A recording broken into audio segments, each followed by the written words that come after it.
Quand on entend l'expression « la demeure du pape François », on imagine l'opulence, de grands halls en marbre, des plafonds dorés alors fins et des pièces imprégnées de siècles de pouvoir et de luxe. Mais la réalité, elle ne pourrait être plus différente. Contrairement à ses prédécesseurs qui résidaient dans le somptueux palais apostolique, le pape François a pris une décision radicale et discrète. Il l'a refusé. Il a préféré vivre à la Casa Santa Marta, une humble maison d'hôte nichée dans l'enceinte du Vatican. Un lieu sans lustre, sans trône ni chambre tapissée de velours, juste une chambre simple, semblable à celles attribuées aux prêtres ou aux pèlerins de passage. À l'époque, le monde était stupéfait. Pourquoi le chef spirituel le plus puissant de la planète rejetait-il des siècles de tradition papale? Était-ce par humilité? Par vœu personnel? Ou y avait-il quelque chose de plus profond derrière sa modestie? Le pape François a dit un jour cette phrase célèbre. « J'aimerais tant une église pauvre et pour les pauvres. » Son choix de résidence est devenu le symbole vivant de cette mission. Pas de traitement royal, pas d'excès, juste un service discret. Mais c'est là que les choses prennent une tournure étrange et troublante. Après sa mort, le Vatican a brusquement fermé la Casa Santa Marta. Le même espace modeste qui était devenu un symbole de simplicité et de transparence était désormais fermé à double tour. Aucune explication n'a été donnée. Aucun visiteur n'était autorisé. Même les membres haut placés du clergé n'étaient pas autorisés à entrer. Pourquoi? Que cachaient ces murs sans prétention? S'agissait-il d'un protocole habituel du Vatican ou de quelque chose de bien plus troublant? Alors que les rumeurs allaient bon train et que les spéculations se multipliaient, les gens ont commencé à se demander, la vie simple du pape François était-elle vraiment aussi pure qu'elle le semblait? Ou s'agissait-il d'une couverture soigneusement gardée pour quelque chose que l'Église n'était pas prête à affronter? Car peut-être, juste peut-être, il ne s'agissait pas seulement de l'endroit où le pape François avait choisi de dormir. Il s'agissait de ce qu'il avait laissé derrière lui. Plongeons-nous davantage dans le silence. Car cette histoire d'humilité pourrait bien être le secret le mieux gardé de l'Église. Le pape François a mérité son surnom de pape du peuple, pour une bonne raison. Dès son arrivée sur la scène internationale, il a clairement indiqué qu'il n'était pas comme les papes qui l'avaient précédé. Pas de cérémonie fastueuse, pas de trône doré, juste un homme de foi, marchant parmi les gens. Mais derrière cette image de modestie, y avait-il autre chose? Son mode de vie simple était-il aussi une stratégie discrète? Pendant des années, son choix de vivre humblement a été considéré comme le reflet de sa mission. Réformer l'Église, la rapprocher des pauvres et des marginalisés. Sa résidence à la Casa Santa Marta n'était pas seulement un endroit où dormir, c'était une déclaration. Mais aujourd'hui, avec son décès et la fermeture soudaine de ses appartements, beaucoup commencent à se demander ce qui se passait réellement derrière ces portes closes. Certains initiés du Vatican suggèrent que le pape François utilisait son environnement calme et modeste comme un refuge, un endroit où il pouvait élaborer ses plans, écrire ses lettres et garder ses secrets à l'abri des regards indiscrets de ceux qui s'opposaient à ses réformes. Comme l'a laissé entendre une source, il vivait simplement, mais ses pensées étaient tout sauf modestes. Se pourrait-il que les murs de la Casa Santa Marta abritaient plus que les effets personnels d'un pape? Pourrait-il contenir le plan d'une église transformée? Le monde était sur le point de découvrir qu'il ne s'agissait pas seulement d'une humble pièce. Il s'agissait de ce que cette pièce cachait. Et lorsque les responsables du Vatican l'ont scellé, ils ne protégeaient pas seulement des souvenirs. Ils gardaient quelque chose de bien plus puissant. S'agissait-il donc d'une simple tradition? Ou le Vatican se précipitait-il pour mettre à l'abri des secrets qui pourraient tout changer? Découvrons ce qui se passe réellement lorsqu'une résidence papale est fermée à clé. Et pourquoi cette fois-ci, cela semblait différent. Le protocole du Vatican ou quelque chose de plus, lorsqu'un pape décède. Certains rituels doivent être respectés. L'un d'eux consiste à sceller sa résidence. Il s'agit d'une tradition destinée à protéger les objets personnels, les lettres et les documents officiels jusqu'à ce qu'ils soient examinés. Mais cette fois-ci, quelque chose semblait étrange. Normalement, ce processus se déroule dans le calme, presque comme une routine. Mais lorsque les gardes du Vatican ont scellé les quartiers du pape François, des rumeurs ont commencé à se répandre dans Rome. Les gens ont commencé à se demander pourquoi tant d'urgence et de secret. Des informations ont commencé à circuler, faisant état de documents confidentiels, d'écrits personnels et même d'une liste de noms cachés à l'intérieur. Certains affirment qu'il ne s'agissait pas de simples papiers, mais de plans, de réformes radicales que le pape François n'avait jamais eu l'occasion de révéler publiquement. Comme l'aurait déclaré un responsable du Vatican, ce qui se trouve à l'intérieur n'est pas seulement de l'histoire, c'est l'avenir de l'Église. Puis sont apparues des rumeurs qui ont vraiment attiré l'attention. Des documents faisant état d'un plan de succession, d'idées pour remodeler l'Église et de mesures audacieuses que certains au Vatican ne voulaient peut-être pas voir aboutir.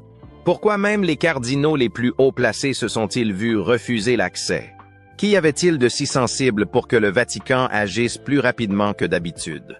La fermeture de la résidence du pape François n'était pas seulement une question de protocole. Cela ressemblait à une course contre la montre pour contrôler des informations susceptibles de déclencher des débats mondiaux, voire des divisions au sein de l'Église. Mais au milieu de toutes ces rumeurs, un nom revenait sans cesse, un nom lié à ses plans secrets, Luis Antonio Tagle. Alors, qu'a laissé exactement le pape François et pourquoi? Le nom de Tagle est-il au centre de tout cela? Plongeons au cœur du mystère. Car derrière ces murs se cache peut-être un projet qui pourrait changer l'Église à jamais. Un projet pour l'avenir? Lorsque les responsables du Vatican ont scellé la modeste résidence du pape François, peu de gens s'attendaient à ce qui allait suivre. Des rumeurs ont couru au sujet de documents cachés. Mais il ne s'agissait pas de simples papiers ou de notes personnelles. Non, selon des initiés, ce qu'ils ont trouvé n'était rien de moins qu'un plan. Un plan qui pourrait remodeler l'Église catholique à jamais. Des rumeurs faisaient état de lettres personnelles, soigneusement rédigées par le pape François lui-même. Des lettres qui exposaient des idées bien plus radicales que tout ce qu'il avait annoncé publiquement. Des stratégies de réforme.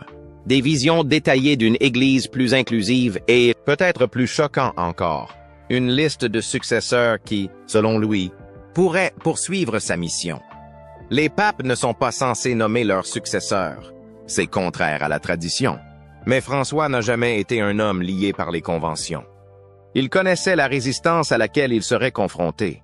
Il savait que le changement ne survivrait pas sans quelqu'un d'assez audacieux pour le poursuivre. Comme l'a discrètement fait remarquer une source du Vatican, François ne se contentait pas d'espérer un changement. Il l'avait planifié. Et dans ses plans, un nom revenait sans cesse. Luis Antonio Tagle. On dit que ces documents ne mentionnaient pas Tagle en passant. Ils le plaçaient au centre d'une Église future, fondée sur la compassion, l'égalité et la pertinence moderne. Si ces informations sont vraies, le pape François ne laissait pas son héritage au hasard. Il le guidait depuis l'au-delà. Mais cette découverte soulève encore plus de questions. Pourquoi ces documents ont-ils été cachés? Étaient-ils destinés à être révélés en temps voulu? Ou ont-ils été gardés secrets pour éviter une réaction immédiate des factions conservatrices au sein du Vatican? Et si Tagle faisait vraiment partie de cette vision secrète, qu'est-ce que cela signifie pour le prochain chapitre de l'Église? Une chose était claire. Ce n'étaient pas de simples documents. Ils constituaient une révolution silencieuse, attendant le moment propice pour éclater. Mais qui est exactement l'homme au cœur de ce plan secret? Pourquoi le pape François lui accordait-il une telle confiance? Tournons nos projecteurs vers cette figure discrète qui se tient dans l'ombre. Luis Antonio Tagle, le protégé dans l'ombre. Pendant des années, Luis Antonio Tagle a arpenté les couloirs du Vatican sans trop attirer l'attention. Humble, discret et profondément attaché au peuple, il n'a jamais cherché à se mettre en avant. Mais quelqu'un l'a remarqué. Quelqu'un d'important. Le pape François. Le parcours de Tagle, depuis les rues animées de Manille jusqu'à son statut de figure parmi les plus respectés du Vatican, n'est pas le fruit du hasard. C'est le résultat de valeurs communes, de conversations discrètes et d'un lien fondé sur une vision partagée d'une Église au service des hommes. Et non pas au-dessus d'eux. Beaucoup l'appelaient le François asiatique, un surnom qui en disait long. Comme le pape François, Tagli croyait en l'humilité plutôt qu'en la hiérarchie, en la compassion plutôt qu'en le contrôle. Et derrière des portes closes, les deux hommes auraient tenu d'innombrables réunions privées pour discuter non seulement du présent, mais aussi de l'avenir. Comme l'a révélé un initié, François voyait en Tagli non seulement un cardinal, mais la continuation de son rêve. Au fil du temps, Tagli s'est vu confier des missions sensibles, des missions internationales et des réformes qui correspondaient parfaitement aux idéaux de François. Il est devenu évident pour ceux qui l'observaient de près que Tagli n'était pas un simple dirigeant de l'Église. Il était en train d'être préparé. Mais préparé à quoi? Aujourd'hui, avec la découverte de ces documents secrets, le tableau devient plus clair. Tagli n'était pas seulement un conseiller de confiance. Il était peut-être l'élu pour mener à bien une révolution silencieuse. Pourtant, Tagli n'a jamais parlé d'ambition. Il n'a jamais laissé entrevoir de plus grandes aspirations. C'est ce qui le rendait encore plus fascinant aux yeux du pape François. Un dirigeant qui ne recherchait pas le pouvoir, mais qui était appelé à servir. Mais ce mentorat secret faisait-il partie d'un plan plus vaste et soigneusement orchestré? Alors que le monde commence à relier les points, une autre question se pose. Le pape François, sachant que son temps était compté, a-t-il conçu une stratégie de succession qui lui survivrait? Explorons comment ce lien entre le pape et son protégé pourrait révéler une décision mûrie depuis des années. Le plan de succession invisible. Les papes ne sont pas censés choisir leur successeur. C'est une règle aussi ancienne que l'Église elle-même. Mais si quelqu'un pouvait influencer discrètement l'avenir sans rompre avec la tradition, c'était bien le pape François. Pendant des années, François a fait allusion à sa retraite, a parlé ouvertement de ses problèmes de santé et a pris des mesures subtiles qui semblent aujourd'hui beaucoup plus délibérées. Il ne se contentait pas de préparer sa démission. Il préparait l'Église à ce qui allait suivre. Dans les coulisses, beaucoup pensent qu'il élaborait un plan de succession invisible, non pas par des déclarations officielles, mais par la confiance. Le mentorat et le placement de personnalités clés comme Luis Antonio Tagli exactement là où elles devaient être. Puis, comme l'a dit un analyste du Vatican, François n'a pas laissé l'avenir au hasard. Il a semé des graines, et Tagli était la plus solide. La fermeture soudaine de la résidence du pape François prend désormais un sens différent. S'agissait-il vraiment de préserver des effets personnels? Ou s'agissait-il de protéger des plans sensibles qui pourraient révéler à quel point François avait soigneusement tracé la voie à suivre? Si ces documents cachés confirmaient que Tagli était au centre de cette stratégie, cela pourrait tout expliquer. Les réunions privées, l'ascension rapide de Tagli au sein de la hiérarchie vaticane et l'urgence de sécuriser les quartiers de François après son décès. Mais un tel plan ne serait pas sans risque. Les factions puissantes au sein de l'Église feraient tout pour conserver le contrôle. Et un successeur comme Tagli, connu pour ses valeurs progressistes, menacerait la vieille garde. Est-ce pour cette raison que le Vatican a agi si rapidement? Pour contrôler comment et quand ces révélations seraient rendues publiques. Le monde entier observe et attend. La stratégie discrète du pape François a-t-elle suffi à garantir la survie de sa vision? Ou la résistance interne enterrera-t-elle ses plans avec lui? Une chose est claire. Si Tagli est vraiment le successeur choisi par le pape, alors sa mission est bien plus grande que quiconque ne l'imaginait. Mais quelle est exactement cette mission? S'agit-il d'une réforme, d'une révolution ou d'un risque dangereux? Découvrons ce que Tagli est réellement chargé d'accomplir. Reform. Révolution ou risque? Si les rumeurs qui circulent derrière les murs du Vatican sont vraies, si Luis Antonio Tagli est vraiment au centre du plan secret du pape François, alors il n'est pas seulement en train d'entamer un nouveau chapitre de son leadership. Il est en train de marcher sur une corde raide tendue entre l'histoire et l'avenir. Et il n'y a pas de filet de sécurité en dessous. Tagli a toujours été réputé pour sa force tranquille et sa profonde compassion. Dès ses débuts aux Philippines, il était connu comme le cardinal qui écoutait quand les autres prêchaient. Il marchait parmi les pauvres, se tenait aux côtés des réfugiés et parlait au nom de ceux que le monde, et parfois l'Église, avait oublié. À bien des égards, Tagli est le visage humain de ce pourquoi le pape François s'est battu pendant des années. Une Église qui ouvre davantage ses portes, qui choisit la miséricorde plutôt que le jugement et qui ose se soucier davantage qu'elle ne commande. Mais aujourd'hui, les enjeux sont plus importants que jamais. Avec les informations faisant état de documents secrets trouvés dans la résidence fermée du pape François, documents qui décriraient une vision audacieuse de la réforme, Thalie est confronté à un défi bien plus grand que le travail caritatif ou la pastorale. Il ne s'agit plus seulement de gentillesse. Il s'agit de s'opposer à des siècles de tradition, à des règles tacites et à des personnalités puissantes qui estiment que l'Église doit rester telle qu'elle est. Comme l'a fait remarquer avec perspicacité un observateur du Vatican, on ne demande pas à Tagle de diriger. On lui demande de terminer ce que François a commencé. Et c'est une voie dangereuse, car chaque avancée vers la réforme a un coût. Si Tagle pousse à une plus grande inclusion, que ce soit pour les communautés marginalisées, les femmes ou le dialogue interreligieux, il risque de provoquer une réaction violente de la part de ceux qui considèrent ces mesures comme une trahison et non comme un progrès. Pour chaque personne qui loue sa vision, il y en aura une autre prête à l'accuser d'affaiblir les fondements de l'Église. Et n'oublions pas que le Vatican est un lieu où le pouvoir n'est pas toujours bruyant. Il est discret, calculé et profondément enraciné. Thalie s'engagerait alors dans un champ de bataille où les sourires cachent de la résistance et où la tradition est brandie comme une arme. Alors, en quoi consiste exactement cette mission? S'agit-il simplement d'une réforme, d'une évolution en douceur du rôle de l'Église dans la société moderne? Ou s'agit-il de quelque chose de bien plus audacieux? Une révolution silencieuse, cachée derrière un discours de compassion, mais destinée à bouleverser des structures qui existent depuis plus de 2 millénaires?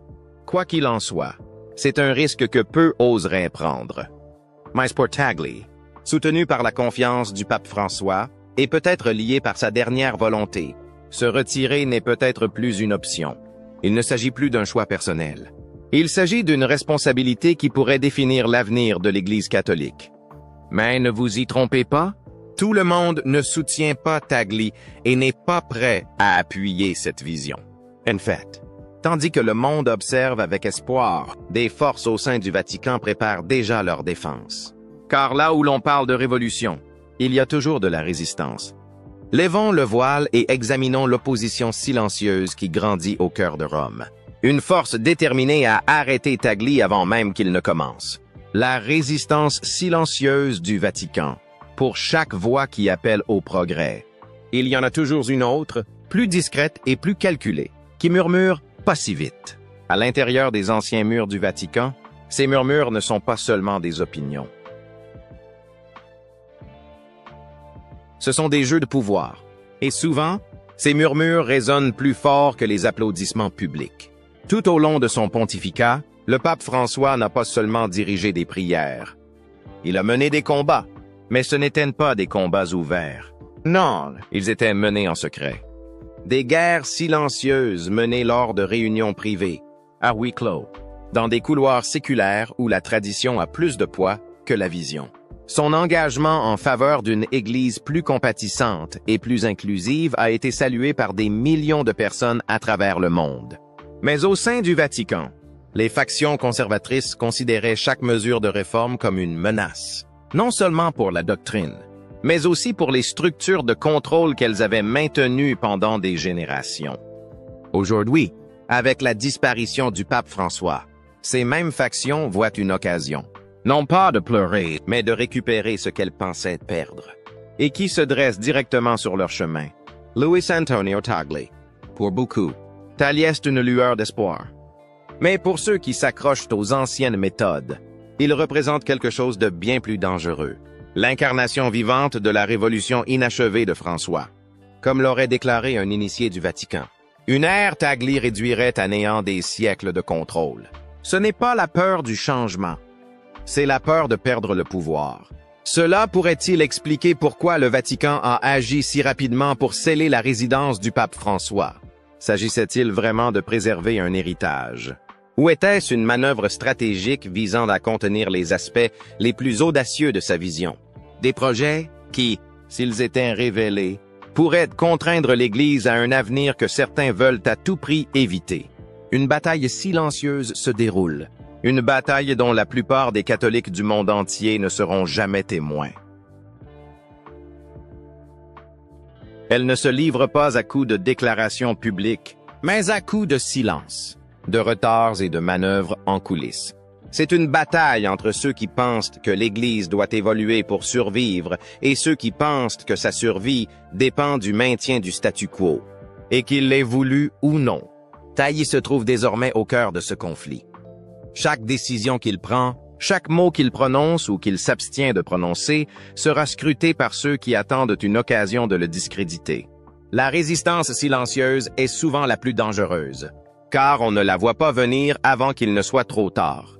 La vraie question est maintenant de savoir si Tagle parviendra à surmonter ce mur invisible d'opposition. Ou ses forces cachées réussiront-elles à enterrer les projets les plus audacieux du pape François, afin qu'ils ne voient jamais le jour? Mais il ne s'agit pas seulement de politique au Vatican. Les conséquences de cette lutte interne se répercuteront bien au-delà des frontières de Rome. L'avenir de plus d'1 milliard de catholiques et le rôle de l'Église dans des questions mondiales telles que les droits de l'homme. La pauvreté et la lutte contre le changement climatique pourraient dépendre de l'issue de cette guerre silencieuse. Que se passera-t-il si Tagle poursuit son combat malgré la résistance? Les secrets enfouis dans la demeure du pape François pourraient-ils déclencher une transformation qui toucherait tous les coins du monde?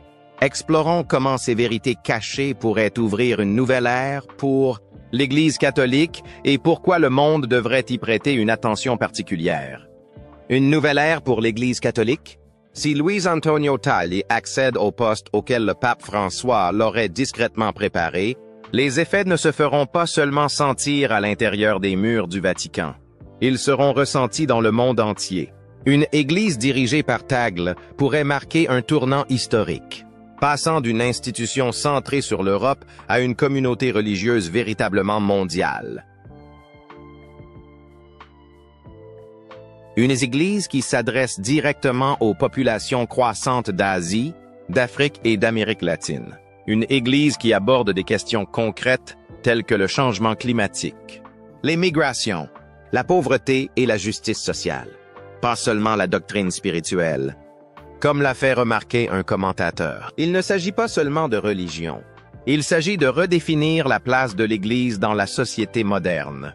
Sous la direction de Tagle, nous pourrions voir une Église qui encourage le dialogue interreligieux, défend les droits de l'homme et aborde enfin les questions longtemps éludées de l'inclusion et de l'égalité. Mais une telle transformation ne serait pas seulement source d'espoir. Elle susciterait également la controverse. Les nations, les dirigeants politiques et les traditionalistes pourraient s'opposer à une Église qui ose s'impliquer dans des questions mondiales au-delà de la chair. Était-ce là le plan ultime du pape François depuis le début? Passer le flambeau à quelqu'un qui briserait les anciennes barrières et rendrait l'Église pertinente dans un monde moderne et diversifié? Si tel est le cas, ce n'était pas seulement une collection de documents qui était cachée dans cette demeure scellée. C'était un plan pour un changement mondial. Maintenant que la vérité émerge lentement, une dernière question demeure. Que nous réserve l'avenir? Et Tagle est-il prêt à l'affronter? Faisons le point. Que nous réserve l'avenir? Le manoir est scellé. Les secrets sont enterrés. Pour l'instant. Mais l'impact de ce qui a été trouvé dans la résidence du pape François ébranle déjà les fondations de l'Église. Le monde observe en silence, attendant de voir si Luis Antonio Tagle se présentera et remplira le rôle suggéré dans ces documents cachés. Honorera-t-il la vision du pape François ou le poids de la tradition et la résistance interne l'empêcheront-ils de franchir le pas? Tagle ne s'est pas encore exprimé publiquement sur ces révélations. Mais parfois, le silence en dit plus long que les mots. L'Église catholique se trouve aujourd'hui à la croisée des chemins. L'une des voies mène au confort des anciennes traditions. L'autre mène à la transformation, à un avenir où la foi rencontre les réalités du monde moderne. Comme l'a dit un spécialiste du Vatican, il ne s'agit pas seulement d'un leader, il s'agit de l'âme de l'Église. Que va-t-il se passer maintenant? Tagle va-t-il s'imposer comme le leader que le pape François l'a discrètement préparé à devenir? Ou des forces occultes vont-elles empêcher ses plans de se réaliser? Une chose est sûre, Ce qu'ils ont trouvé dans la demeure du pape François change tout. Et cette histoire, elle est loin d'être terminée. Restez à l'écoute, car l'histoire s'écrit sous nos yeux.